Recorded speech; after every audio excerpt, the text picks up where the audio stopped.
ကဲဒီနေ့ကတော့ green tea လေးပြောပြပေးသွားမယ်နော်။ရင်းဆုံးရင်နွေး150ရင်နွေး150ရင်နွေး150နဲ့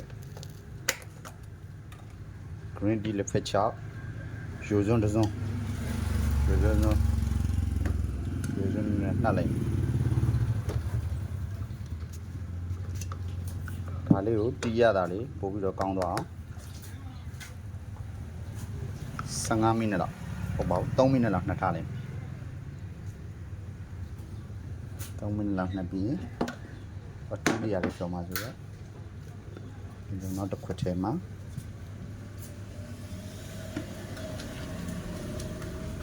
ကြားရည်လေး60ကြားရည်60ထည့်မယ်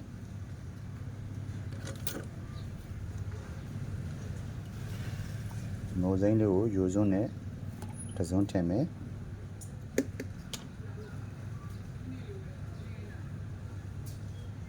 ပြီးရင်နိုးစီရိုးစွန်းတစ်စုံဒါဖြော်နီးတွေကတော့အများကြီးရှိရနော်ဒါလေးကတော့ဒါနိုးစီရောနိုးစိမ့်ရောပြီးရင်ဟိုကနိုးမုံလည်းသုံးနိုးမုံလည်းထည့်နိုးမုံလည်းထည့်မယ်ဆိုတော့သူကအရသာလေးကပို့ပြီးတော့ဘဲလန့်ဖြစ်ပြီးတော့ပိုတောက်လို့ကောင်းချိုးစိမ့်ဒါလေးကိုဒါနို့ရည်လေးဒါလိုမှွေပြီးတော့ခဏထားလိုက်ဒါလေးရပြီဆိုရင်တီးရည်လေးစစ်တီးရည်လေးစစ်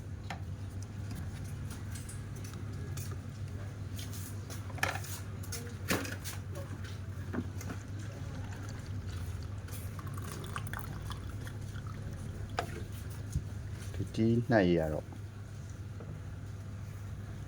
2မိနစ်3မိနစ်လောက်ထားအားမလည်းပေးရတာကောင်းကောင်းလေးရမှာပေါ့နော်ဒီလေးစစ်မယ်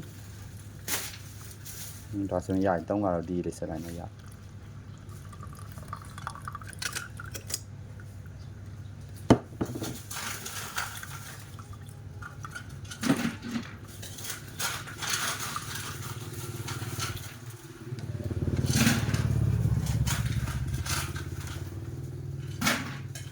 ရရင်ဆိုရင်ဒီ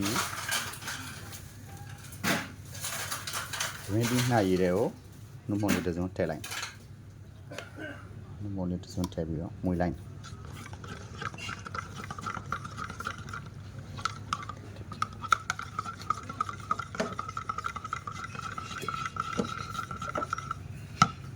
ဒါဆိုရင်တော့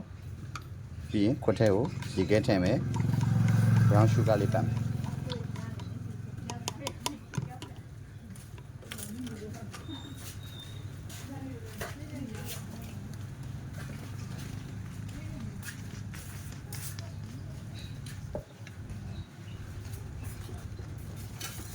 ခွက်ကို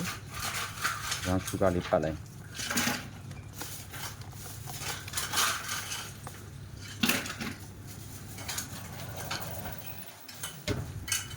ရှုဂါလေးပတ်မယ်ဒါပြင်ဘာပဲထည့်ဘာပဲကတော့ကိုယ်ဆိုင်နေထားဖို့မူတည်ပြီးတော့ထည့်လည်းထည့်ပေါ့မထည့်လည်းရတယ်တော့ဆိုင်ရောဒီမှာ green tea ကိုဘာပဲနေပဲတောက်တာများတော့ဘာပဲထည့်လိုက်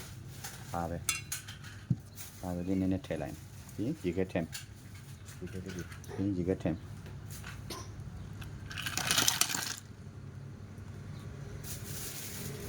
ရေခဲလေးကိုခွက်ပြထည့်လိုက်ရေခဲလေးခွက်ပြထည့်ရေခဲလေးခွက်ပြထည့်မယ်ရေခဲလေးခွက်ပြရရင်အရင်ဆုံးနိုးစီရဲ့နိုးစင်းရဲ့တကြားရဲ့ရောထားတာလေးကိုအရင်လောင်းထည့်လိုက်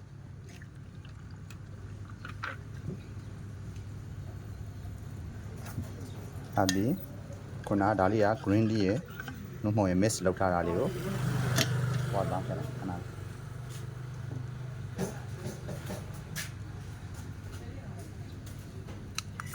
ဏဇာလေးနည်းနည်းလေးမြုပ်လေးဖြစ်သွားမွေးလိုက်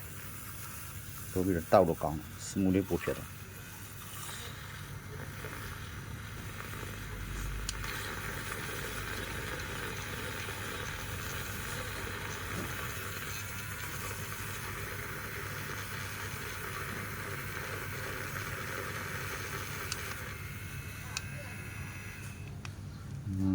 ဒါဆိုရင်ပြီးတော့ fine သွားမြုပ်လေးနေဆိုတော့အဲ့ဒါကိုဘိုးကတော့ဖြည်းဖြည်းချင်းလေးလောင်းထည့်လိုက်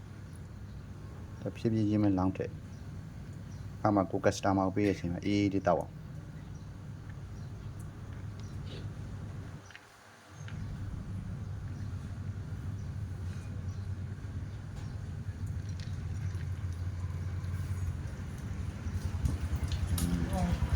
ဒါဆိုရင်တော့ green tea 2 layer လေးတစ်ခွက်ရပြီပေါ့နော်နောက်နေ့ကျရင်ဗာလေးဖြော်ပြပေးရမလဲတည်ကျင်တာလေးရှိရင် comment ထဲမှာမေးခဲ့လို့ရတယ်နော်ဒါဆိုရင်တော့2 layer green tea လေးကျေးဇူးတင်ပါတယ်အားလုံး